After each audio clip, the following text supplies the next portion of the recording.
Let's start with the prompt. The student wants to summarize the study. So what would it mean to summarize the study? That's telling us everything there is to know about the study, why they did it, what they did, and maybe even what the results were. So let's look at the answers. For a 2019 study, these researchers collected data on the attempts to land at these nesting sites in different wind conditions. So it's giving us a summary of the study. If there's nothing better, I think we'll take it. Looking at B now, Emily Shepard and her colleagues wanted to know the extent to which the wind affected the success. So they conducted a study. So this is the reason for the study, but not a lot of specific information about the study.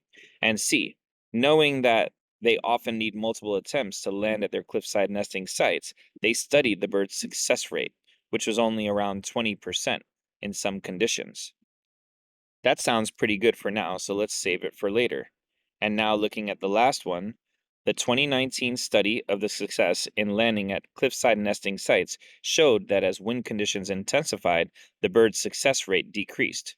Okay, so far we like this one, but there's definitely some reason to get rid of A because C and D are giving us more of an overall summary of the study because it's telling us a little bit about the results as well. It was only 20% here, and this one showed that as wind conditions intensified, the success rate decreased.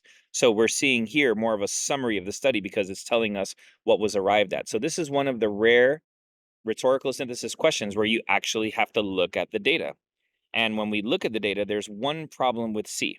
The part that says, knowing that they often need multiple attempts to land at their cliffside nesting sites, that's actually not something that they knew to start the study. That's actually something they found in the study. It's right here. They found that as wind conditions intensified, the birds needed more attempts to make a successful landing. So that's not something they knew prior to the study. That's something they found out through the study. So that's enough for us to get rid of C.